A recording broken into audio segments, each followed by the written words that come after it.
Crash. El vaso de agua en mi mano cayó al suelo, haciéndose añicos mientras la música se detenía abruptamente. Solo porque le recordé a mi nieto un mínimo de cortesía, mi nuera me señaló directamente a la cara y gritó frente a cientos de invitados: ¿Qué derecho tiene usted para educarme? Anciana de pueblo y una manida. Daisy, lórguese y no vuelva jamás. Con el corazón roto, me giré buscando la ayuda de Javier, el hijo que había parido con mis entrañas, pero él, con frialdad, me asestó otra puñalada mortal. Mamá, vete. A decir verdad, esta familia sería mucho más feliz sin ti. Las risas burlonas resonaron por todas partes. Me quedé sola en medio de la multitud, despojada de toda mi dignidad en la misma casa que había sacrificado mi vida para comprar. Pero no me arrodillé a suplicar. Esbocé una sonrisa escalofriante. ¿Querían que me fuera? De acuerdo, pero antes de irme, les mostraría la sentencia que pagarían por su arrogancia. Soy doña Miroslava Álvarez, 62 años. Hoy debería haber sido el día en que me sentara en el asiento de honor viendo a mi nieto soplar las velas, pero en realidad estaba de pie, escondida en el rincón más oscuro de la fiesta con un delantal empapado, lavando platos y recogiendo basura en silencio para la lujosa fiesta de cumpleaños de mi nieto. De repente, sentí un fuerte golpe en la cadera. Era Greco. Mi nieto estaba jugando a la correteadera con sus amigos y chocó contra mí. El fuerte empujón me hizo perder el equilibrio y mi oído chocó contra una silla. Pero Greco no se detuvo a preguntar si estaba bien. Incluso me fulminó con la mirada antes de seguir riendo y bromeando con sus amigos, como si acabara de chocar con un mueble viejo. Luego, inmediatamente, se detuvo en seco, jadeando, y me gritó sin mirarme a la cara: «Abuela, tráeme agua. Rápido, tengo sed». Me quedé helada. Ni un por favor, ni una abuela, solo una orden seca. Miré hacia mi nuera, Aline. Estaba hablando con unos vecinos, pero lo había oído todo. Esperé a que corrigiera a su hijo, que le dijera que esa no era la forma de hablarle a su abuela. Pero Aline solo me lanzó una mirada rápida y luego actuó como si no hubiera pasado nada. Me acerqué a la mesa de bebidas. Mis manos temblaban ligeramente mientras llevaba el vaso recién servido hacia los niños. Al acercarme, mi pie tropezó con el borde de la alfombra. Tambaleé. El agua salpicó y mojó un poco la camiseta de uno de los amigos de Greco. Solo unas gotas. Pero los niños se quedaron en silencio por un segundo y luego estallaron en carcajadas. Uno de ellos me señaló y dijo: «Oye, Greco, tu familia contrató a una sirvienta muy vieja, ¿no? Mira qué torpe es, qué risa». La risa de los niños fue como una bofetada. Sentí que mi cara ardía. Greco se rió con ellos. Mi propio nieto se estaba burlando de mí. Aline se acercó apresuradamente, no para ver cómo estaba yo, sino para ver si la alfombra se había manchado. Me arrebató el vaso vacío de la mano. «Doña Miroslava, apártese, es usted una vieja inútil. Ni siquiera puede servir un vaso de agua correctamente». No dije nada. Me agaché con dificultad y comencé a limpiar el suelo con unas servilletas de papel. Soporté todo solo porque quería que la fiesta transcurriera en paz. Pero la tormenta apenas comenzaba. Unos minutos después, un caballero mayor, un amigo de la familia a quien no conocía bien, se acercó a saludar a Greco. Sonrió amablemente y le hizo al niño una simple pregunta: «Felicidades, campeón. ¿Cuántos años cumples hoy?». Greco ni siquiera apartó la vista de su teléfono móvil. Masticaba chicle ruidosamente y respondió de mala gana: 10. El hombre se sintió un poco desconcertado por la falta de cortesía. Yo estaba de pie justo al lado, recogiendo unos vasos vacíos. No pude contenerme más. Como abuela, debía enseñar lo que los padres no enseñaban. Dejé la bandeja en la mesa y toqué suavemente el hombro de mi nieto. «Greco, hijo. No se le responde así a un mayor. Se dice 10 años, señor, y se mira a los ojos cuando te hablan. Deberías disculparte». Luego, levanté la vista y busqué los ojos de Aline, que se estaba sirviendo más refresco. Le hablé con un tono suave pero firme, esperando que entendiera que esto era por el bien del niño. «Aline, hija, deberías enseñarle a Greco a ser respetuoso. Si no lo corriges desde pequeño, crecerá para ser un grosero y nadie lo querrá». No pude terminar la frase. Aline golpeó su vaso contra la mesa. El sonido seco hizo que la música pareciera detenerse. Todos los invitados se giraron para mirarnos. Aline caminó hacia mí, con el rostro rojo de ira, y me señaló con un dedo de uña larga y perfectamente pintada de rojo. ¿Quién se cree que es usted? Su grito resonó en todo el patio. ¿Quién le dio permiso para educar a mi hijo en mi casa? Usted no es nadie para decirme cómo criar a Greco. Mírese, no es más que una vieja anticuada que huele a mercado. Intenté hablar. Intenté decir su nombre. Aline, por favor, pero no me dejó. Dio un paso más hacia mí, acorralándome contra la mesa de regalos. Cállese. ¿Qué derecho tiene a hablar de cómo educo a mi hijo? Estoy harta de tenerla aquí estorbando y haciéndose la víctima. No es más que una parásita, una vergüenza. Aline respiró hondo y pronunció las palabras que lo cambiaron todo para siempre. Lárguese y no vuelva jamás. Fuera de mi casa ahora mismo. El silencio que siguió fue terrible. Mis oídos zumbaban. Miré a mi alrededor. Vi las caras de los vecinos. Vi a los amigos de mi hijo. Algunos bajaron la cabeza, avergonzados. Otros, los más crueles, soltaron risitas nerviosas, como si estuvieran viendo una telenovela en vivo. Nadie se movió. Nadie dijo: Aline, cálmate, es tu suegra. Me quedé allí, con mi delantal sucio, sintiendo cómo mi corazón se rompía en 1000 pedazos frente a todos. El grito de Aline quedó suspendido en el aire como una nube tóxica. Nadie se atrevía a respirar. Mis ojos buscaron desesperadamente a Javier. Era mi hijo, el niño que había llevado en mi vientre y criado cuando no teníamos nada.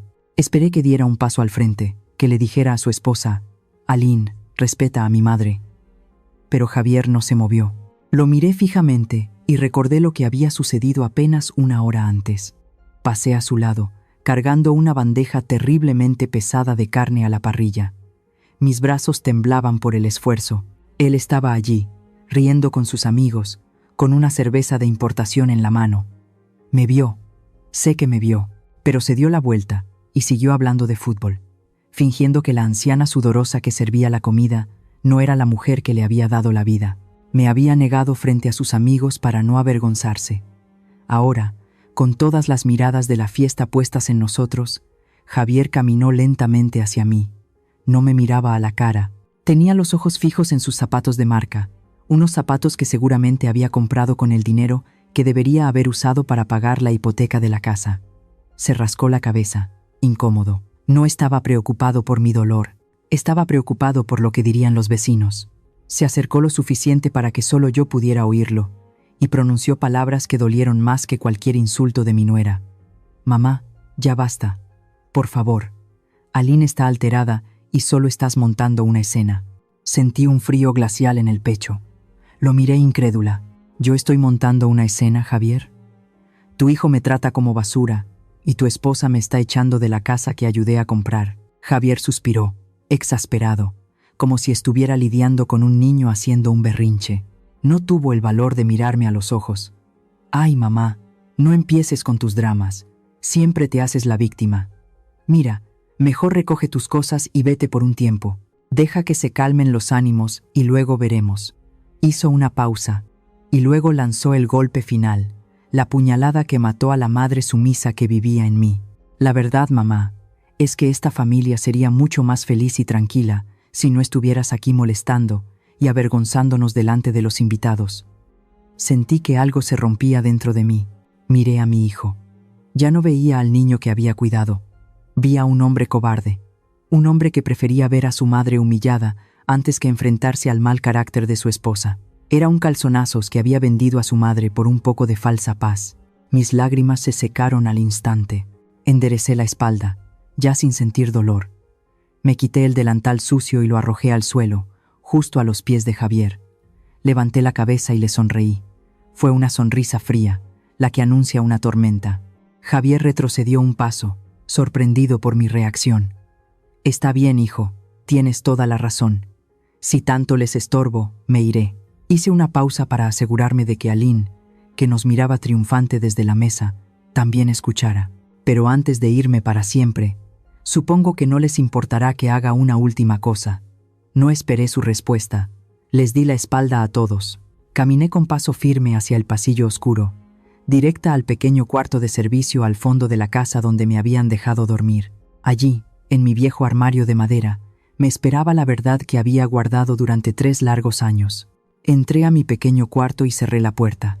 El olor a humedad y a viejo me llenó la nariz, pero en ese momento mi mente viajó 30 años atrás. Mientras mis manos buscaban ese sobre amarillo en el fondo del cajón, me vi a mí misma sentada en mi puesto del mercado. Me vi comiendo un bolillo duro con un poco de agua de la llave para engañar al hambre. Hice eso durante meses, aguantando frío y lluvia. ¿Y para qué? Para juntar cada peso y comprarle a Javier esos tenis de marca importados que tanto quería para presumir en la escuela. Recuerdo perfectamente el día que se los di.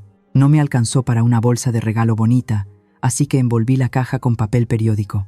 Javier agarró el paquete y en lugar de darme un abrazo o un simple gracias, arrugó la nariz con disgusto.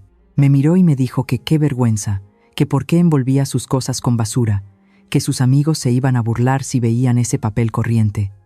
Ahí debí darme cuenta de lo que estaba criando. Ahí debí haber parado. Pero el amor de madre a veces nos pone una venda en los ojos. Luego llegó Aline. Nunca olvidaré la primera vez que Javier la trajo a la casa. Ella entró mirando todo con asco, como si mis muebles tuvieran alguna enfermedad contagiosa. Yo le ofrecí una silla de plástico, las únicas que tenía para las visitas, y ella se quedó parada media hora. Me dijo que su vestido era de tela muy fina, y que no se iba a sentar en eso porque se le podía manchar o romper. Esa tarde, mientras yo servía la comida, la escuché decirle a Javier en voz baja que él merecía algo mucho mejor que vivir encima de un mercado ruidoso y lleno de gente naca. Y yo, tonta de mí, le creí. Pensé que si les daba todo, ellos me querrían más. El error más grande de mi vida fue cuando se casaron. Aline se encaprichó con esta casa. Dijo que era la casa de sus sueños, perfecta para criar hijos. El problema era que costaba una fortuna. Ellos no tenían ni un peso ahorrado, solo deudas de tarjetas de crédito. Yo tenía mi terrenito en el pueblo, la única herencia que me dejó mi difunto esposo para mi vejez. Aline lloró lágrimas de cocodrilo esa noche en mi cocina. Me dijo que ella necesitaba sentirse segura, que necesitaba saber que la casa era suya y de Javier para poder formar un hogar. Me suplicó que vendiera mi tierra y pusiera las escrituras a nombre de ellos dos. Dijo que era solo un trámite, que yo siempre sería la matriarca y que esta siempre sería mi casa. Y yo vendí mi terreno, di todo el dinero y firmé los papeles donde mi nombre desaparecía para que brillara el de ellos. Compré esta casa con el sudor de toda mi vida, pensando que estaba comprando el amor y el respeto de mi familia. Qué equivocada estaba. Amigos míos, ¿hay alguien escuchando esta historia que también haya vendido todo su patrimonio para comprar una casa a nombre de sus hijos y ahora tiene que aguantar malas caras y humillaciones para poder vivir ahí? Comenten la palabra sí aquí abajo si entienden este dolor. Y no olviden darle me gusta y compartir para que mi historia sirva de advertencia a otras madres ciegas de amor. Pero no crean que soy una viejita ingenua que se deja engañar fácil. No, señor. Yo me crié en los pasillos del mercado, entre gritos de regateo y gente mañosa, y ahí uno aprende a tener el colmillo largo y retorcido. Dicen que el diablo sabe más por viejo que por diablo, y mi instinto de comerciante me gritaba que tuviera cuidado. Algo en la prisa desesperada de Aline por firmar las escrituras no me olía bien. Su urgencia no era normal. Así que, antes de cometer la locura de entregarles todo mi patrimonio en bandeja de plata, decidí asegurarme un paracaídas. Recuerdo perfectamente esa mañana en la notaría hace 3 años. El aire acondicionado estaba tan fuerte que calaba los huesos, pero Aline sudaba de la emoción. Ella y Javier estaban sentados frente al escritorio de caoba del notario, vestidos con sus mejores ropas, como si fueran a recibir un premio de la lotería. Ellos solo tenían ojos para la primera página del contrato, esa donde decía en letras grandotas y doradas: propietarios. Aline no dejaba de sonreírle a su teléfono, tomándose fotos y grabando videos para presumir en el Facebook. Decía: miren todos, ya tenemos nuestra mansión, lo logramos amor, somos los dueños del mundo. Javier se reía con ella, inflando el pecho como un pavo real, firmando hoja tras hoja a toda velocidad, sin detenerse a leer ni un solo renglón, confiado en que su madre ya había arreglado todo. Estaban borrachos de vanidad. Lo que ellos no sabían, y lo que su soberbia no les permitió preguntar, es que yo había llegado a esa oficina media hora antes. Yo ya había tenido una reunión privada a puerta cerrada con el licenciado Gómez. Él es un hombre bueno, un hombre de ley que conoce mi historia desde hace décadas y sabe cuánto me ha costado ganar cada peso vendiendo tamales y ropa. Cuando le conté mis planes de poner la casa a nombre de mi hijo, él se quitó los lentes, me miró muy serio a los ojos y me dijo que no fuera imprudente. Me dijo que el amor de madre es sagrado, pero que los papeles son fríos y la gente cambia cuando ve dinero. Así que juntos redactamos una cláusula especial, una cláusula que quedó escondida en las últimas páginas del contrato, en esas letras chiquitas y aburridas que la gente arrogante nunca se molesta en leer porque creen que lo saben todo. La cláusula del usufructo vitalicio. Esa era mi carta secreta, mi salvavidas en medio de la tormenta. Esas dos palabras, que suenan complicadas, significan algo muy simple. Aunque el título de propiedad tenga el nombre de mi hijo y mi nuera, el derecho a usar, disfrutar, habitar y mandar en la casa es exclusivamente mío hasta el día que yo me muera. Legalmente, yo soy la capitana de ese barco. Yo soy la que decide quién entra y quién sale. Yo soy la que tiene la llave maestra. Y no solo eso, también firmé como aval solidario del préstamo bancario que faltaba por cubrir. Porque claro, el sueldo de Javier no alcanzaba para una casa en esa zona residencial, y el banco jamás les hubiera soltado ni un centavo sin mi firma y mis garantías de pago, respaldadas por mis años de ahorro impecable. Cuando llegó el momento de mi firma, sentí que el tiempo se detenía. Tomé la pluma pesada del notario. Mis manos no temblaron. Firmé con fuerza, con la seguridad de quien protege su vida. Aline ni siquiera me miró. Estaba demasiado ocupada eligiendo el filtro perfecto para su foto. Javier solo me dijo: «Ya firma, mamá, que tenemos prisa para ir a celebrar». Cuando el licenciado Gómez estampó el sello final sobre los documentos, el ruido seco del metal contra el papel resonó en la oficina como un martillazo de sentencia. ¡Pum! Hecho está. Él levantó la vista y me buscó por encima del hombro de Aline. Me guiñó un ojo discretamente. Fue un gesto rápido, imperceptible para ellos, pero para mí fue la confirmación de que no estaba sola. En ese momento, sentí un alivio enorme, pero también una tristeza profunda que me apretó el pecho. Guardé mi copia del contrato en este sobre amarillo. Lo doblé con cuidado y recé en silencio mientras salíamos de la oficina. Le pedí a Dios con todas mis fuerzas no tener que usar ese papel nunca. Miré la espalda de mi hijo, que abrazaba a su mujer celebrando su victoria, y pensé: «Mijo, no quiero usar esto contra ti. Solo quiero un techo seguro para mi vejez, un rincón donde no sea un estorbo. Pero ustedes, con su ambición desmedida y su desprecio, me han obligado a sacar esta espada que tenía guardada bajo la manga. Y ahora, viendo cómo me corren de mi propio hogar frente a todos, no me va a temblar la mano para usarla». Esos 3 años viviendo bajo el mismo techo que ellos se sintieron como 3 siglos de condena en una prisión de lujo. Yo pensé que me mudaba para ser la abuela consentidora, la matriarca que ayuda a cuidar a la familia. Pero qué equivocada estaba. Desde la primera semana, Aline me dejó muy claro cuál era mi nuevo lugar en la jerarquía de la casa. Me convertí en la sirvienta sin sueldo. Me convertí en la chacha que no tiene derecho a opinar, solo a obedecer. Mi rutina empezaba antes de que saliera el sol. Yo me levantaba a preparar el desayuno, a planchar las camisas de Javier y a limpiar el desorden de la noche anterior. Y a cambio de mi trabajo, recibía desprecio. Aline me prohibió tocar a mi propio nieto si no me lavaba las manos con alcohol primero. Decía que mis manos siempre estaban sucias, que traían microbios del mercado, que olían a cebolla y a cilantro. Me dolía en el alma ver a Greco de lejos, queriendo abrazarlo, pero teniendo miedo de que su madre me gritara por ensuciarlo. Recuerdo una tarde en particular que se me quedó grabada a fuego en la memoria. Aline tenía una reunión con sus amigas del gimnasio en la sala. Estaban tomando café y comiendo galletas finas. Yo estaba trapeando el pasillo, sudando la gota gorda porque me habían hecho limpiar todas las ventanas esa mañana. Pasé cerca de ellas para ir a la cocina y escuché a Aline reírse. «Ay, chicas, no saben lo bueno que es tener ayuda en casa. Mi suegra aquí vive como reina. Se la pasa de vacaciones. No hace nada en todo el día. Solo come y duerme. La tenemos muy consentida». Me detuve en seco. Sentí que la sangre me hervía en las venas. Apreté el palo del trapeador con tanta fuerza que mis nudillos se pusieron blancos. Quise entrar a la sala y gritarle que era una mentirosa, Quise enseñarle mis manos agrietadas por el cloro y mi espalda dolorida, pero no lo hice. Me tragué el coraje, como siempre, y seguí trapeando en silencio, dejando que mis lágrimas se mezclaran con el agua sucia de la cubeta. Pero la humillación no fue lo peor. Lo más grave, lo que realmente puso en peligro nuestro techo, fue la irresponsabilidad de mi hijo y su mujer.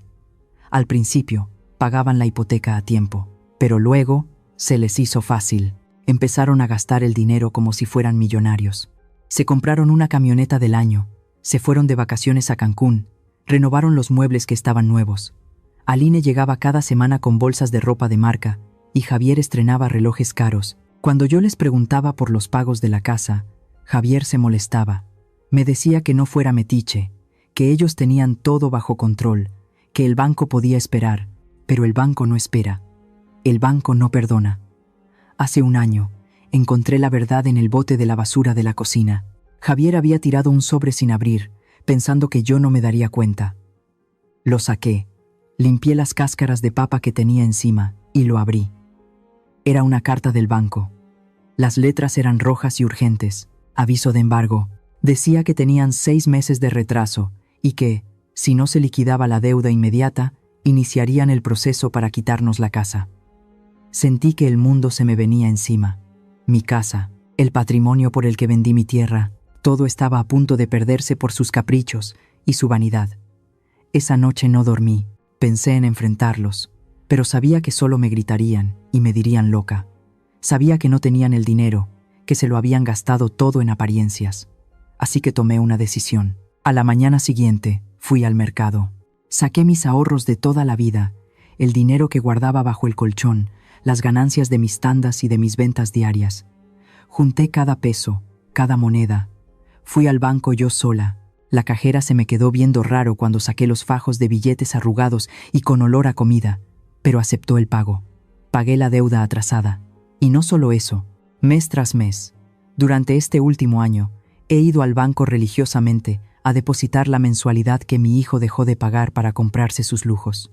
Javier y Aline viven tranquilos, durmiendo a pierna suelta, creyendo que son muy listos y que el banco se olvidó de cobrarles. Creen que son los dueños del mundo. Lo que no saben es que cada ladrillo de esta casa, cada pared que los protege del frío, sigue siendo mía. No saben que yo he guardado cada uno de estos comprobantes de pago. Tengo aquí, en este sobre amarillo, la prueba de que soy yo quien mantiene este techo. Tengo los recibos originales, con mi firma, con la fecha y la hora.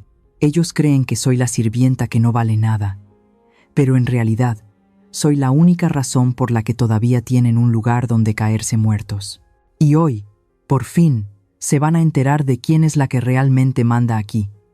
Quizás se pregunten por qué elegí precisamente hoy, el día de la fiesta de mi nieto, para sacar estos papeles a la luz. La verdad es que no fue una decisión impulsiva. No fue solo por el grito de Aline o por la cobardía de Javier hace unos minutos. La verdadera razón, la que me hizo abrir ese cajón con manos temblorosas, ocurrió hace apenas una semana. Y es la razón por la que sé que si no me defiendo hoy, mañana será demasiado tarde. Fue el martes pasado por la noche.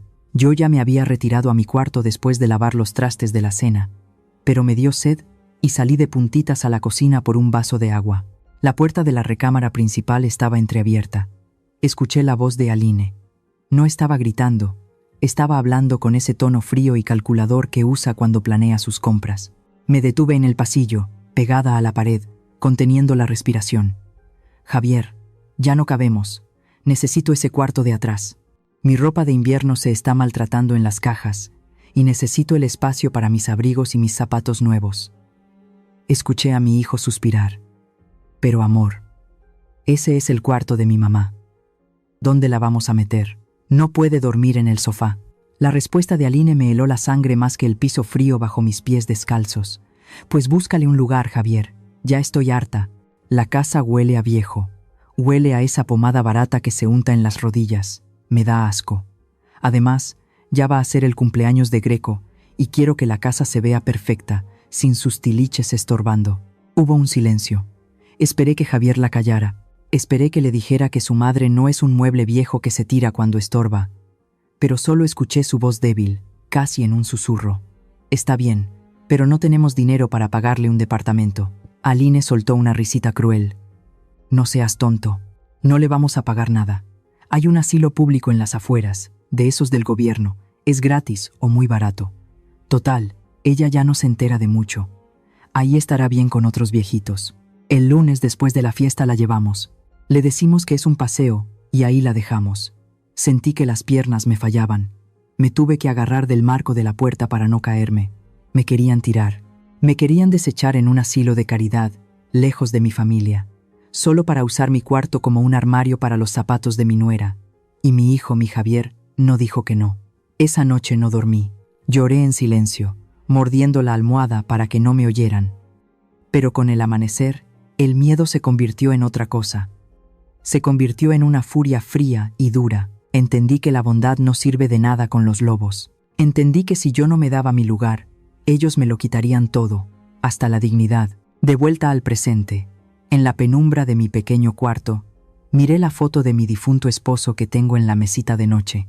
Él me sonreía desde el marco de plata, joven y fuerte. Pasé mi dedo por el cristal y le hablé en voz baja, con la garganta apretada pero firme. Viejo, perdóname por lo que voy a hacer. Sé que tú querías que cuidara a nuestro hijo, pero a tu hijo le falta carácter y le sobra ingratitud. Hoy le voy a tener que dar la lección que no le dimos de niño. Hoy voy a tener que ser el padre y la madre al mismo tiempo. Me sequé las lágrimas con el dorso de la mano. Ya no había espacio para la tristeza. Tomé el sobre amarillo. Pesaba no por los papeles, sino por la historia de sacrificio que cargaba adentro.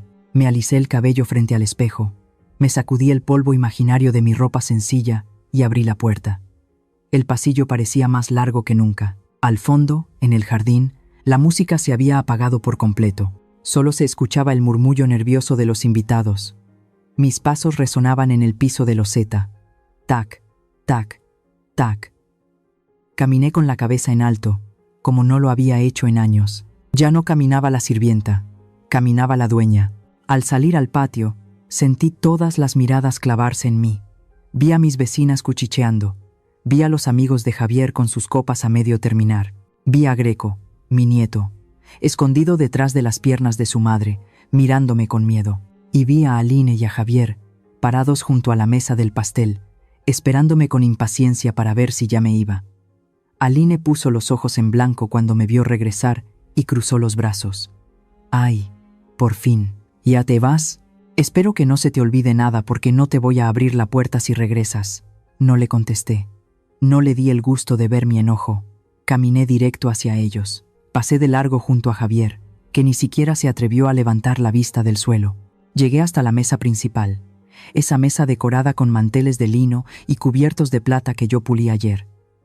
Con un movimiento suave pero decidido, dejé caer el sobre amarillo sobre la mesa. Aterrizó justo al lado del pastel de 3 pisos. Ese pastel ridículamente caro que compraron con el dinero que debían al banco. El contraste era evidente. El lujo falso contra la verdad cruda. El sobre hizo un sonido seco al chocar contra la madera. Un sonido pequeño, pero que pareció un disparo en medio de aquel silencio. Todos se quedaron viendo el papel. Levanté la vista y miré a Aline a los ojos. Luego miré a Javier. Mi voz salió clara, fuerte, sin temblar ni un poquito. «Ustedes quieren que me vaya.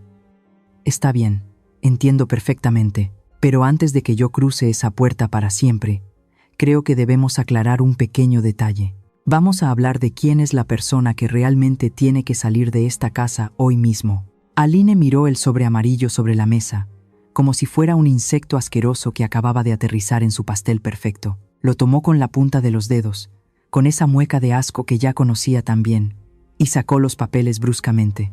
Yo me quedé quieta, esperando ver cómo se le borraba la sonrisa burlona al darse cuenta de la verdad. Esperaba ver su cara palidecer al leer los montos, las fechas y mi firma en cada uno de esos recibos bancarios.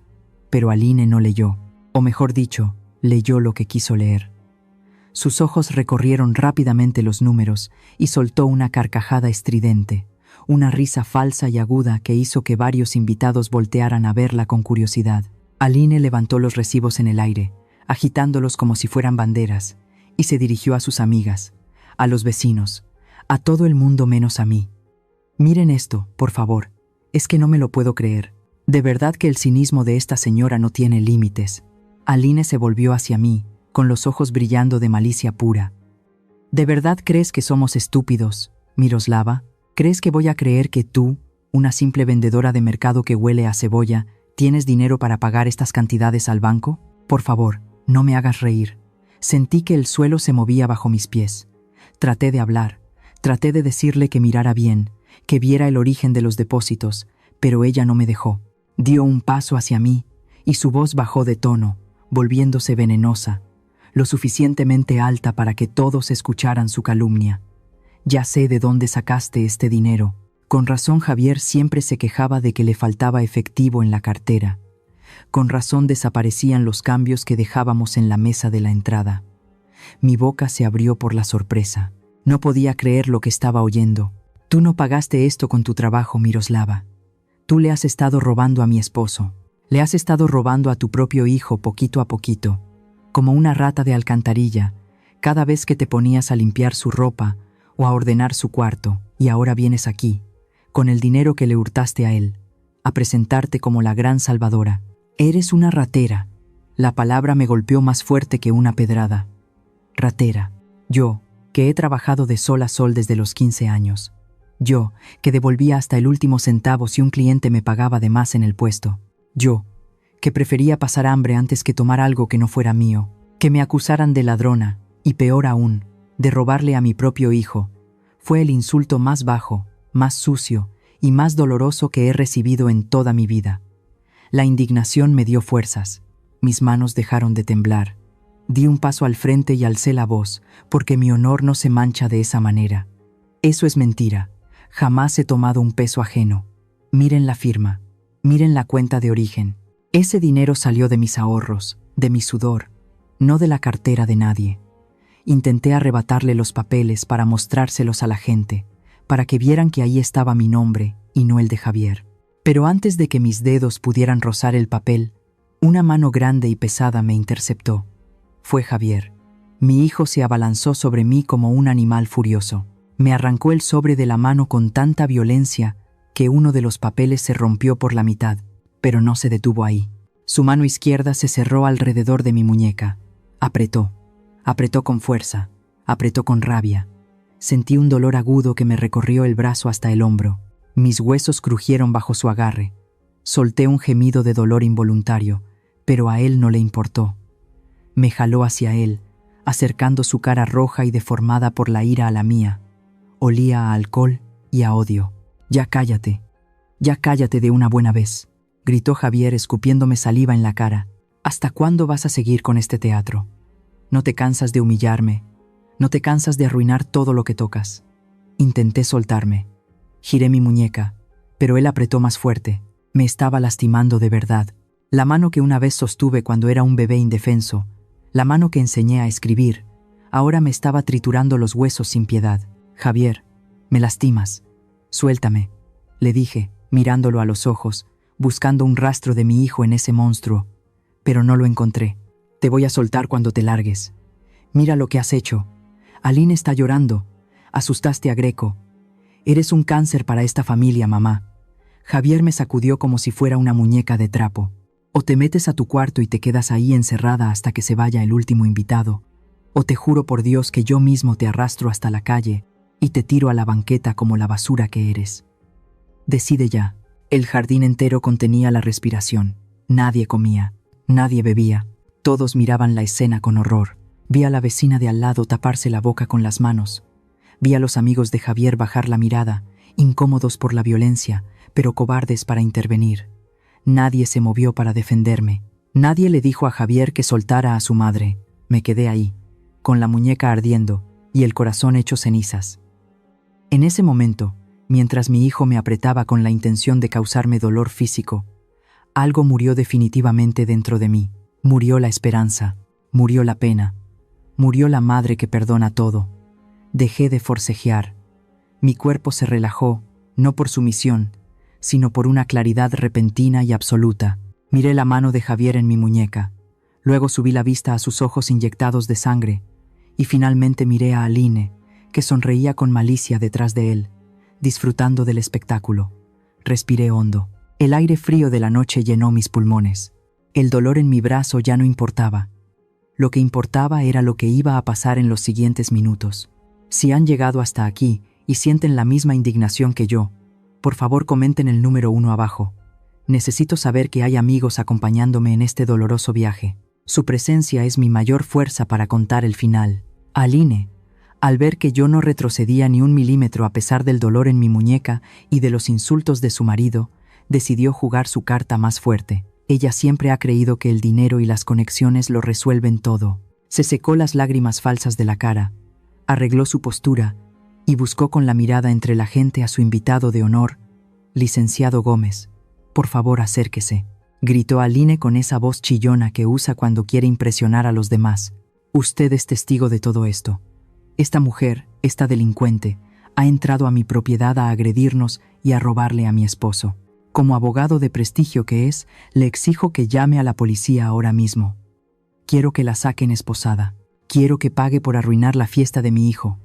Javier, al escuchar a su esposa llamar a la autoridad, soltó mi brazo de golpe. Me empujó levemente hacia atrás, como si de repente le diera asco tocarme, y se cruzó de brazos esperando ver cómo su abogado me destruía.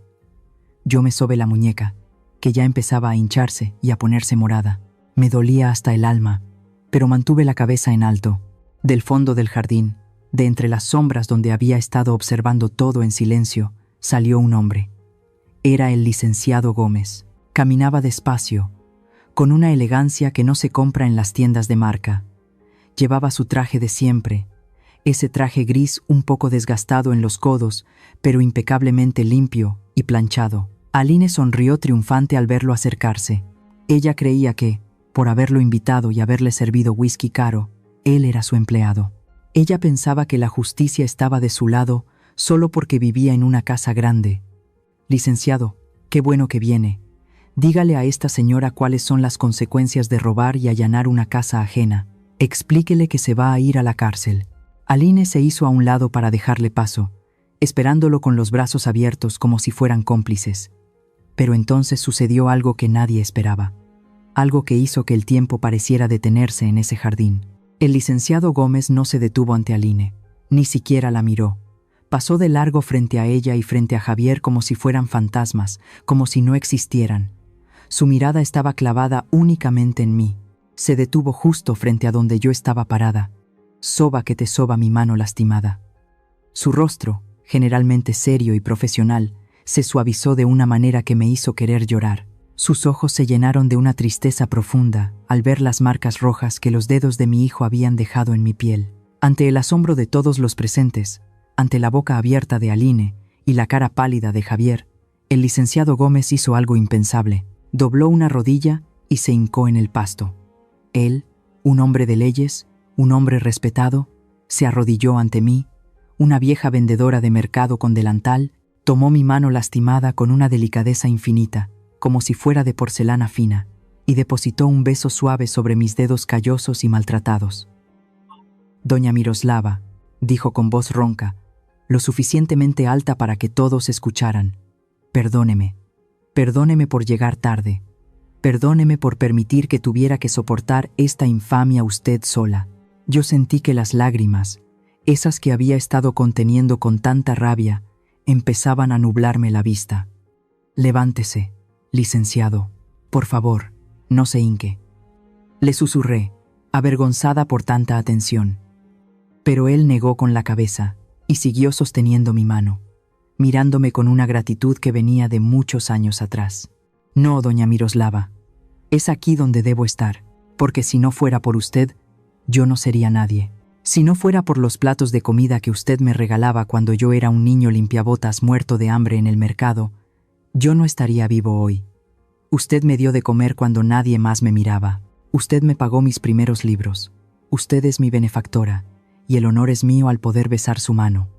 El jardín estaba en un silencio absoluto. Podía sentir la vergüenza ajena flotando en el aire. Los amigos de Javier bajaron la cabeza.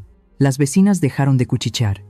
Aline estaba petrificada, con la boca abierta, incapaz de procesar que su invitado VIP, su arma secreta, acababa de rendirle pleitesía a la mujer que ella llamaba sirvienta. El licenciado Gómez se puso de pie lentamente. Se sacudió el polvo de la rodilla del pantalón y su postura cambió. Ya no era el hombre agradecido. Ahora era el abogado implacable. Se giró hacia Javier y Aline. Su rostro se endureció como la piedra. Sus ojos lanzaban chispas de indignación. «Señora Aline, señor Javier», dijo con una voz potente que resonó como un martillazo en una sala de juicios. «Me pidieron que interviniera legalmente. Pues bien, aquí estoy. Pero déjenme aclararles una cosa. Yo no represento a ingratos. Yo no defiendo a personas que muerden la mano que les dio de comer y que golpean a la mujer que les dio la vida». Aline intentó hablar, balbuceando excusas. «Pero licenciado», ella robó. «Los papeles». «Silencio», la cortó el licenciado con un grito autoritario. Caminó hacia la mesa, tomó el sobre amarillo y los recibos que Javier había arrugado. Los alisó con cuidado y los levantó para que todos los vieran. «Estos documentos no son robados. Estos documentos son la prueba de su vergüenza. Y tengo algo que informarles. Algo que su soberbia no les permitió leer el día que firmaron las escrituras hace 3 años. El licenciado Gómez caminó hacia Aline, obligándola a retroceder. «Ustedes creen que son los dueños de esta casa. Se pasean por aquí humillando a doña Miroslava, tratándola como si fuera una intrusa en su palacio. Pero la ley dice otra cosa». Hizo una pausa dramática, mirando a cada uno de los invitados, asegurándose de que el mensaje quedara claro. «En este contrato, que yo mismo redacté y certifiqué, existe una cláusula de usufructo vitalicio a favor de doña Miroslava Álvarez». Javier parpadeó, confundido, como si le estuvieran hablando en otro idioma. «¿Usu? ¿Qué? ¿De qué está hablando?» El licenciado sonrió, pero no fue una sonrisa amable. Fue la sonrisa del cazador que acaba de atrapar a la presa. «Significa, joven Javier, que aunque el papel diga que la casa es tuya y de tu esposa, el derecho a usarla, a vivir en ella y a administrarla es 100% de tu madre mientras ella respire. Significa que ella es la jefa. Ella es la patrona. Ella decide quién duerme bajo este techo y quién se va a la calle». El color desapareció por completo de la cara de Aline. Se puso tan pálida que pensé que se iba a desmayar ahí mismo sobre el pasto. «Eso no puede ser verdad. Es una trampa», susurró ella. «No es una trampa. Es la ley», sentenció el licenciado. «Y legalmente, doña Miroslava es la única dueña de este hogar. Ustedes dos, con sus fiestas, sus lujos y sus desprecios, no son más que simples invitados, huéspedes temporales que han abusado de la hospitalidad de la dueña. Y como abogado de la señora Miroslava, les informo que ella tiene todo el derecho legal de revocar esa hospitalidad en el momento que se le dé la gana». El licenciado se volvió hacia mí una vez más. Su expresión volvió a ser amable. «Doña Miroslava, la ley está de su lado. Esta es su casa. Usted manda. Díganos qué quiere que hagamos con estos intrusos». En ese momento, sentí que me quitaban un saco de cemento de la espalda. Respiré hondo, llenando mis pulmones con el aire dulce de la victoria. No sentí alegría, porque ver la ruina de un hijo nunca da alegría. Pero sentí algo que no había sentido en años. Justicia. Miré a Javier, que temblaba como una hoja. Miré a Aline, que parecía haber envejecido 10 años en un minuto, y supe que el juego había terminado. Fue como ver caer un telón en el teatro. En un segundo, la soberbia de Aline, esa altivez con la que me había mirado por encima del hombro durante años, se desmoronó como un castillo de naipes soplado por el viento. Al escuchar que la ley estaba de mi lado, que yo tenía el poder de quitarle su palacio de cristal, su rostro se transformó en una máscara de pánico absoluto. La mujer que hace 5 minutos me gritaba y me humillaba frente a sus amigos ricos, de repente se olvidó de su vestido de diseñador y de su dignidad. Aline se dejó caer al suelo de rodillas. No le importó mancharse en el pasto húmedo. Se arrastró esos pocos metros que nos separaban y se abrazó a mis piernas con una fuerza desesperada. «Mami, mami, por favor, perdóname». Empezó a gemir, usando esa palabra, mami, que nunca había salido de su boca con sinceridad. Sus lágrimas, esta vez gordas y negras por el rímel derretido, le manchaban las mejillas perfectas, haciéndola ver como un payaso triste. No sabía lo que decía, mami. Se me subió la sangre a la cabeza. «Tú sabes que yo te quiero mucho, que eres como mi segunda madre. Fue el estrés de la fiesta, te lo juro. No me hagas esto. No nos puedes echar. ¿Qué van a decir mis amigas? ¿A dónde voy a ir con mis vestidos? Yo bajé la vista y la miré. Sentí sus manos aferradas a mi falda vieja. Sentí su perfume caro mezclarse con el olor a miedo que emanaba de su cuerpo. Pero mi corazón, ese corazón de madre que siempre se ablandaba con una disculpa, esta vez permaneció duro como una piedra de río. No sentí lástima, sentí asco. Asco de ver lo rápido que alguien puede cambiar sus principios por conveniencia. Asco de saber que si yo no tuviera ese papel en la mano, ella seguiría pisoteándome sin piedad. Javier, al ver que su esposa se humillaba sin conseguir ablandarme, decidió jugar su carta más sucia. Corrió hacia donde estaba Greco, mi nieto, que miraba la escena con los ojos muy abiertos, asustado y confundido. Javier agarró al niño de los hombros y lo empujó bruscamente hacia mí, usándolo como un escudo humano, como una barrera de carne y hueso para protegerse de su propia irresponsabilidad. «Mamá, por Dios, piensa en el niño», gritó Javier, con la voz temblorosa y sudando frío. «¿Cómo vas a dejar a tu propio nieto en la calle? ¿Neta vas a ser tan cruel? El niño no tiene la culpa de nuestros problemas. Míralo, está llorando. ¿Vas a dejar que Greco duerma bajo un puente solo por tu orgullo?» Greco no estaba llorando, estaba pasmado, pero Javier le pellizcó disimuladamente el brazo para que reaccionara. El niño soltó un chillido. Miré a mi hijo. Miré al hombre que hace unos instantes me estaba triturando la muñeca con una fuerza animal. Di un paso atrás, soltándome del agarre pegajoso de Aline, y me enderecé cuán alta soy. Me sobé la muñeca, que palpitaba con un dolor sordo, y se la mostré a Javier. Levanté mi brazo para que todos vieran las marcas rojas, los dedos de mi propio hijo tatuados en mi piel envejecida. «Javier», dije, y mi voz salió tan fría que hasta el licenciado Gómez dio un paso atrás. «Mírame a los ojos, hace 10 minutos, cuando me estabas retorciendo el brazo, cuando me estabas gritando que me largara. ¿Te acordaste de que soy tu madre? Cuando tu mujer me dijo que era una ratera y me corrió como a un perro sarnoso. ¿Te acordaste de que soy la abuela de Greco?» Javier abrió la boca para contestar, pero no le salieron palabras. Solo balbuceó incoherencias. «No, ¿verdad? En ese momento no te importó ni el niño, ni la sangre, ni el respeto. En ese momento solo querías deshacerte de la vieja estorbosa. Querías mandarme a un asilo público para usar mi cuarto de bodega». Aline levantó la cabeza de golpe, sorprendida de que yo supiera sus planes secretos. Su cara de terror me confirmó que no me había equivocado. «Ustedes me dieron una orden muy clara hace un momento. Me dijeron, lárgate ahora mismo».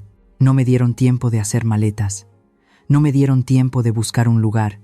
Querían que me fuera con lo puesto, en medio de la noche. Hice una pausa, dejando que mis palabras calaran hondo en la conciencia de todos los presentes. «Pues bien, la vida es justa, hijos míos. Con la misma vara que miden, serán medidos. Ustedes querían una salida inmediata. Yo les voy a dar lo mismo». Señalé la puerta de la calle con mi dedo índice, firme como una sentencia de muerte. «Tienen 10 minutos. Agarren lo indispensable. Las llaves del coche se quedan, porque ese también está a mi nombre como garantía. Tienen 10 minutos para desaparecer de mi vista.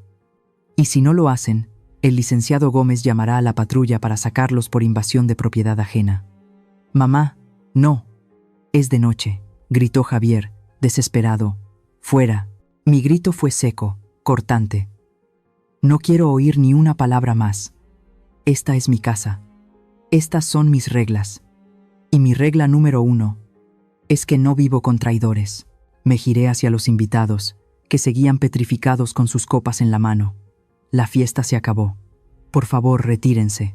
Llévense su pastel y sus regalos. Aquí ya no hay nada que celebrar». Aline soltó un alarido de frustración. Se puso de pie torpemente, con el vestido manchado de lodo, y corrió hacia la casa llorando de rabia, no de arrepentimiento. Javier la siguió, echándome una última mirada de odio puro, arrastrando a Greco con él. Me quedé parada en medio del jardín, viendo cómo mi familia se desmoronaba. Me dolía, claro que me dolía. Sentía que el pecho se me abría en dos, pero por primera vez en muchos años, podía respirar sin sentir el peso de la humillación en mis hombros. Miré al licenciado Gómez, que seguía a mi lado como un guardián silencioso. Él asintió levemente con la cabeza. Yo cerré los ojos un segundo, y dejé que el viento de la noche me golpeara la cara. Ya estaba hecho. No había vuelta atrás, y aunque la soledad se acercaba galopando, prefería 1000 veces la soledad digna que la compañía de quienes me deseaban la muerte. El último coche se alejó por la calle, y el motor de la camioneta de Javier se perdió en la distancia. Los vecinos, esos que minutos antes miraban con curiosidad desde sus ventanas, cerraron las cortinas. La fiesta se acabó. El espectáculo terminó. De repente, la casa se quedó en un silencio absoluto, un silencio tan grande que casi me zumbaban los oídos. Me quedé parada en medio de la sala. El piso estaba lleno de confeti pisado, vasos de plástico a medio terminar y platos con rebanadas de pastel que nadie se comió. Los globos de colores, esos que horas antes flotaban alegres anunciando la celebración, ahora yacían en el suelo, desinflados y tristes, como el orgullo de mi hijo y mi nuera. Me agaché con dificultad y recogí uno azul. Se sentía arrugado en mi mano. Lo miré un momento y pensé en lo frágil que es la vanidad. Un pinchazo de realidad y todo se viene abajo. Caminé despacio por la casa, mi casa. Mis pasos resonaban en el mosaico. Se sentía extraño caminar por aquí sin miedo a que alguien me regañara por hacer ruido. Se sentía extraño no tener que encoger los hombros para ocupar menos espacio. Pero el aire todavía se sentía pesado. Había un olor dulzón y penetrante que impregnaba las cortinas y los sillones. Era el perfume de Aline, ese aroma caro y empalagoso que ella usaba en exceso, como si quisiera marcar territorio. Me dirigí a los ventanales grandes que dan al jardín. Jalé las correas y abrí los cristales de par en par. La brisa fresca de la noche entró de golpe, moviendo los manteles y revolviendo mi cabello. Cerré los ojos y respiré hondo. Dejé que el viento se llevara el olor a perfume importado, el olor a tensión y el olor a codicia que había envenenado estas paredes durante 3 años. Quería que mi casa oliera a limpio, quería que oliera a verdad. Fui a la cocina. Ahí, arrumbada en una esquina de la barra de granito, estaba mi olla de barro. La olla con el mole poblano que me levanté a preparar a las 4 de la mañana. La misma olla que Aline me obligó a esconder porque decía que se veía naca y que desentonaba con su decoración moderna. Levanté la tapa. El guiso ya estaba frío, pero el aroma a chocolate, chiles tostados y especias seguía ahí, intacto y poderoso. Encendí la estufa. La llama azul brotó con fuerza. Puse la olla al fuego y comencé a mover el mole con mi cuchara de madera vieja, esa que ha alimentado a mi familia por décadas. Poco a poco, el calor hizo que la salsa espesa comenzara a burbujear suavemente. El olor inundó la cocina, borrando cualquier rastro de la comida gourmet que se había servido en la fiesta. Me serví un plato hondo, bien servido, con una pieza de pollo y bastante salsa. Tomé una tortilla y la calenté directo en el fuego, quemándome un poquito las yemas de los dedos, como me gusta. No me fui a mi cuarto, no me senté en el banquito de la cocina donde solía comer rápido las sobras. No, caminé hasta el comedor principal. Ese comedor de madera fina que Aline no me dejaba usar porque decía que lo podía rayar. Jalé la silla de la cabecera, la silla del dueño, y me senté. Puse mi plato sobre el mantel de lino, sin importar si caía una gota de mole y lo manchaba. La casa estaba vacía. No había risas de niños, ni música de banda, ni gritos de borrachos. Solo estaba yo y mi plato de comida. Partí un pedazo de tortilla, lo mojé en la salsa oscura y me lo llevé a la boca. El sabor explotó en mi lengua, picante, dulce, amargo, complejo. Era el sabor de mi historia, el sabor de mi tierra. Masticaba despacio, saboreando cada bocado, y sentí que una lágrima solitaria me rodaba por la mejilla. No me la sequé, dejé que cayera al plato. No lloraba porque los extrañara. Lloraba porque me di cuenta de lo mucho que me había extrañado a mí misma. Javier, mijo. Susurré a la silla vacía frente a mí. Te criaste comiendo este mole, creciste fuerte con este sabor. Pero se te olvidó. Cambiaste el sabor del amor de tu madre por el sabor plástico de las apariencias. Te olvidaste de quién eres y de dónde vienes. Y por eso, ahora estás allá afuera, en el frío, mientras yo estoy aquí, calentándome el alma. Comí hasta el último bocado. Limpié el plato con la tortilla hasta dejarlo brillante. Me sentía llena, no solo el estómago, sino el espíritu. Por primera vez en 3 años, la comida no me supo a culpa ni a prisa, me supo a gloria, me supo a dignidad. Me quedé sentada un rato más, escuchando el silencio. Ya no me daba miedo la soledad. Me di cuenta de que esa casa enorme, que antes me parecía una prisión dorada, ahora me abrazaba. Las paredes ya no me aplastaban, me protegían. Había recuperado mi techo, pero más importante aún, había recuperado mi paz. Y esa paz, amigos míos, tenía un sabor mucho mejor que cualquier banquete de lujo. Han pasado 6 meses desde aquella noche en que mi casa se quedó vacía. 6 meses de silencio bendito, de dormir hasta tarde si quiero, de cocinar lo que se me antoja sin que nadie arrugue la nariz. Pero como dicen por ahí, pueblo chico, infierno grande, las noticias vuelan más rápido que el viento. Y aunque yo no busqué saber nada de ellos, los chismes llegaron solitos a mi puerta, traídos por las vecinas que disfrutan de la desgracia ajena. Me contaron que la vida de lujos de mi hijo y su mujer se desmoronó apenas salieron de mi casa. Sin mi sueldo para tapar sus agujeros financieros y sin un techo gratis, la realidad los golpeó con la fuerza de un tren. Tuvieron que rentar un departamento minúsculo en una zona fea de la ciudad. Dicen que los gritos se escuchaban hasta la calle. Se peleaban por todo. Se peleaban porque no había dinero para la gasolina, porque no alcanzaba para el salón de belleza, porque la tarjeta de crédito estaba topada. Y como era de esperarse, el amor de Aline duró exactamente lo mismo que duró el dinero. En cuanto Javier dejó de serle útil, en cuanto ya no pudo exprimirle ni un centavo más, ella mostró su verdadera cara. Me enteré de que lo abandonó hace 2 semanas, ni siquiera tuvo la decencia de terminar con él de frente. Simplemente empacó sus maletas mientras él estaba trabajando y se fue con un empresario tequilero que le dobla la edad pero que le triplica la cuenta bancaria. Se llevó al niño, se llevó hasta la televisión. Dejó a mi hijo durmiendo en un colchón tirado en el suelo, rodeado de deudas y de soledad. Yo escuchaba todo esto y sentía una mezcla extraña de tristeza y alivio. Tristeza porque ninguna madre quiere ver sufrir a su hijo, por más ingrato que sea, pero alivio porque la justicia divina tarda pero llega. Aline recibió su libertad y Javier recibió su lección. Anoche, esa lección tocó a mi puerta. Era una de esas noches de tormenta típicas de esta época. El cielo se caía a pedazos y el agua golpeaba los cristales con furia.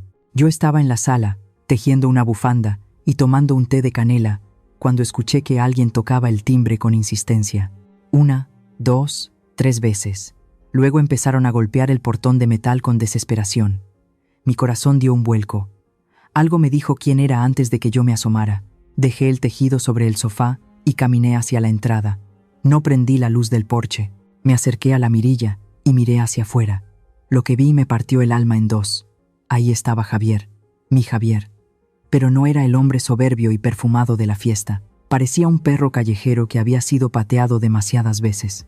Estaba empapado de pies a cabeza. Su ropa, antes impecable, estaba sucia y arrugada. Había adelgazado mucho, se le marcaban los pómulos y tenía unas ojeras negras y profundas que le llegaban a media cara. Temblaba de frío, abrazándose a sí mismo bajo la lluvia torrencial. «Mamá», gritó, y su voz apenas se escuchaba por el ruido del agua. «Mamá, soy yo. Por favor, ábreme». Apoyó la frente contra el metal frío de la puerta y empezó a llorar. No era un llanto de berrinche como los de antes. Era un llanto de derrota absoluta. «Mamá, perdóname. Me equivoqué en todo. Aline me dejó. Se llevó a Greco. Me quitaron el coche. No tengo a dónde ir. Tengo hambre, mamá. Déjame entrar. Te juro que voy a cambiar. Te juro que voy a ser el hijo que te mereces». Mi mano, por instinto, voló hacia el cerrojo. Mis dedos tocaron el metal frío de la llave. Es mi hijo.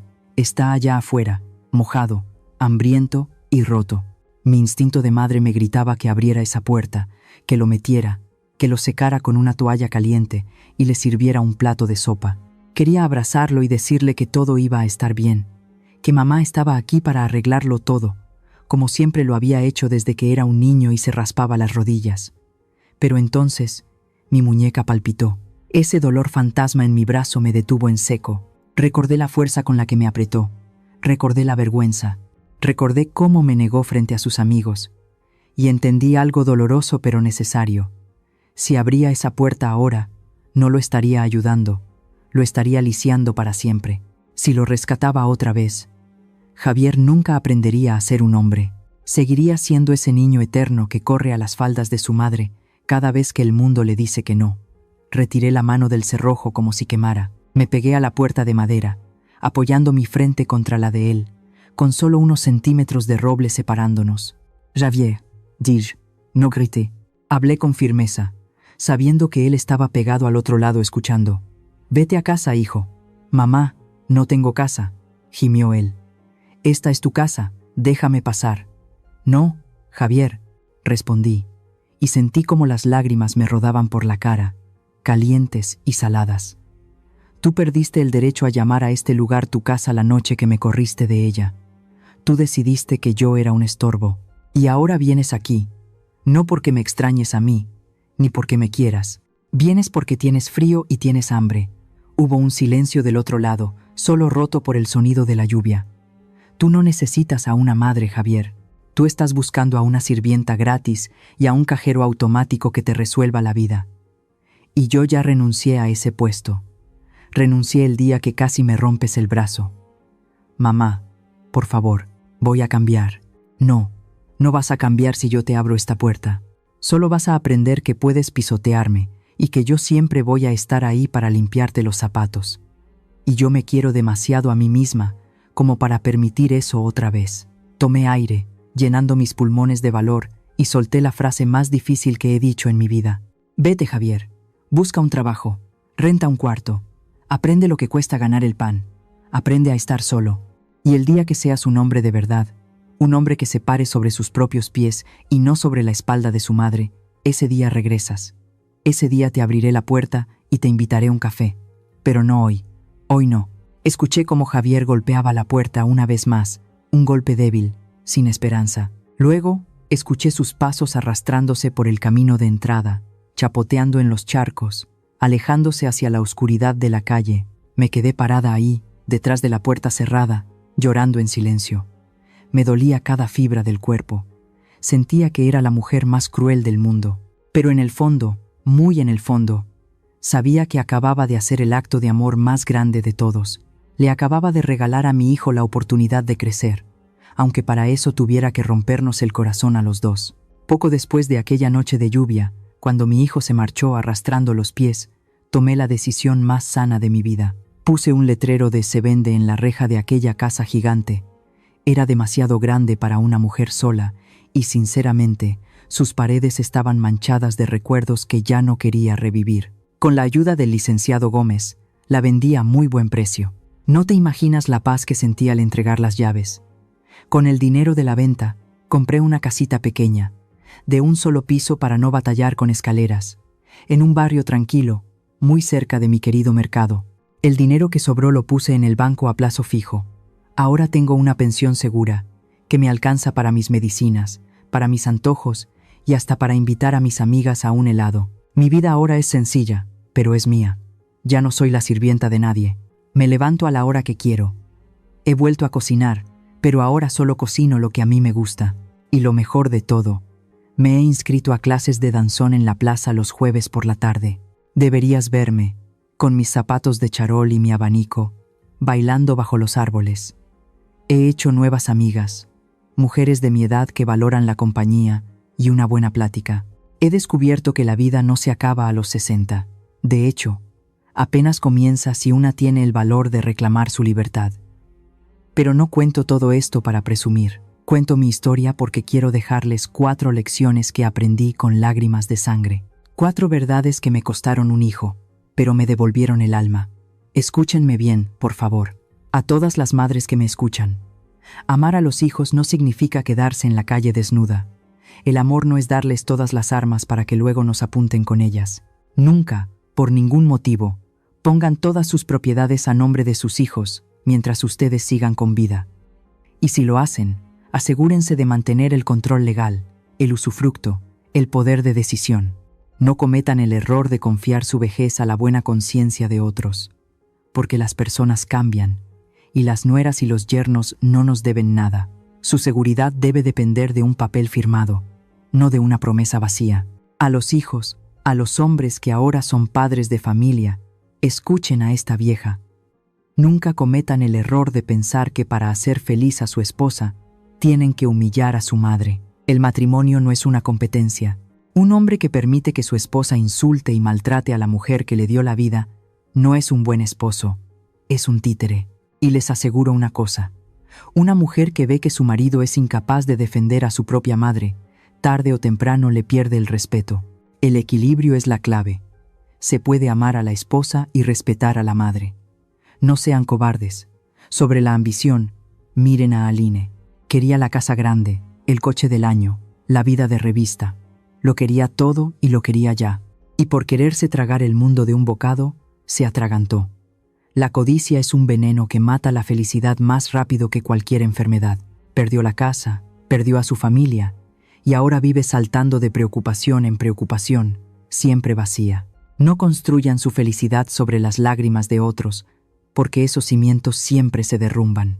Y por último, a los que están formando nuevas familias, el respeto a los mayores no es una moda vieja, es la raíz de la bendición. Una casa donde se les grita a los abuelos, donde se les trata como estorbos o muebles viejos, es una casa maldita. Los niños lo ven todo. Mi nieto Greco vio cómo me trataban a mí y aprendió a ser cruel. Si quieren tener buenos hijos, sean buenos con sus viejos. Porque la vida es una rueda, y el trato que dan hoy es el que recibirán mañana cuando su juventud se haya ido. A veces, por las noches, pienso en Javier.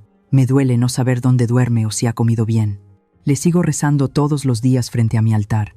Rezo para que madure, para que encuentre su camino, y para que, algún día, tenga la humildad de volver, no como un niño buscando dinero, sino como un hombre buscando perdón. Pero mientras eso sucede, yo sigo bailando, sigo viviendo. Soy Miroslava Álvarez. Perdí una mansión, pero recuperé mi hogar. Perdí un hijo ingrato, pero me reencontré a mí misma. Y créanme, el cambio valió cada centavo. Gracias por escucharme. Gracias por acompañarme en este dolor y en esta victoria. Que Dios los bendiga a todos y que nunca, nunca dejen que nadie apague su luz. Adiós. Como narrador de esta historia, personalmente creo que el acto de la señora Miroslava no fue de crueldad, sino la máxima expresión de amor propio. A menudo celebramos el sacrificio materno, pero olvidamos enseñarles a protegerse. Esta historia afirma una verdad. No puedes enseñar a otros a respetarte si continúas aceptando el maltrato, incluso si proviene de tus propios hijos. El no que ella da al final es el acto de amor más poderoso. Amor por sí misma, y amor suficiente por su hijo como para dejarlo asumir la responsabilidad de su propia vida. ¿Qué opinan de la difícil decisión de doña Miroslava? ¿Creen que hizo lo correcto al cerrar la puerta o habrían actuado de manera diferente en su situación? Me encantaría conocer sus opiniones, así que por favor compártanlas en la caja de comentarios. Les aseguro que leo cada uno de sus mensajes, palabra por palabra. Si esta historia ha conmovido tu corazón o te ha hecho reflexionar, no olvides dejarnos un me gusta, compartir este video con tus seres queridos para crear conciencia y, por supuesto, suscribirte al canal para no perderte las próximas historias. Todos los videos y contenidos narrados en este canal están protegidos por las leyes de derechos de autor. La copia, resubida o distribución pública de este contenido sin autorización previa por escrito está estrictamente prohibida. Cualquier violación de estos términos puede resultar en acciones legales. Dedico muchas horas a crear estas historias originales y emotivas. Por favor, respeta mi trabajo y esfuerzo al no reutilizar o volver a publicar este contenido sin mi consentimiento por escrito. Aunque algunas historias se inspiran en hechos reales, todas han sido adaptadas y ficcionalizadas con fines de entretenimiento. Cualquier parecido con personas, nombres o situaciones reales es pura coincidencia.